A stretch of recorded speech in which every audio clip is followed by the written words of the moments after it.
Eagle on a dirty iceberg right to our left, and there's gulls harassing it. They keep diving down onto it, which is a good idea if you are a bird that is preyed on by birds of prey.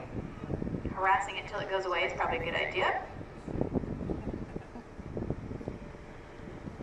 There are quite a few of these dark black birds with very long necks perched on the ice. Those are cormorants, mostly pelagic cormorants. See the extent of their breeding plumage, just two white spots on either side of the base of the tail. They are nesting in this area, so they're probably getting ready for breeding season.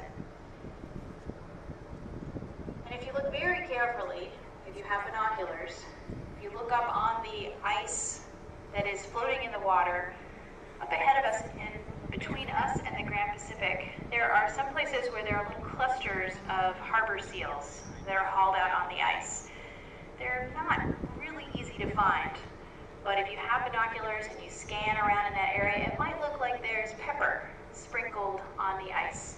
Those are actually harbor seals that are about 5 feet long, maybe 200, 250 pounds. Little plump, round slug shapes, dark shapes on the ice. There's just a few things that are going on in this amazing landscape here in front of the Marjorie and Grand Pacific Glacier. As I said before, we're going to stop here for about an hour so that you have time to come outside and to take in this view. And hopefully, in that time, some of the ice will fall from the face of the Marjorie Glacier. Now, why is it that glaciers calve? Well, if you can see the Marjorie Glacier right now, you're looking at the end of this 21-mile-long river of ice. And this end appears to be a wall, a tall, straight face of the glacier.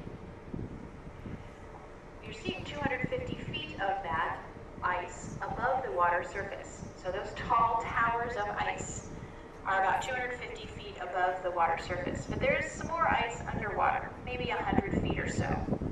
And some of that ice is exposed to the relatively warmer ocean water. So that bit of water, that bit of ice that is underwater is melting faster than the ice that's in the air. So the face that we see is being undercut. So eventually, perhaps some of these tall towers of ice, their foundations will be eaten away until they lose their grip on the face of the Marjorie Glacier and go tumbling into the sea. It is an amazing sound, a dramatic sight.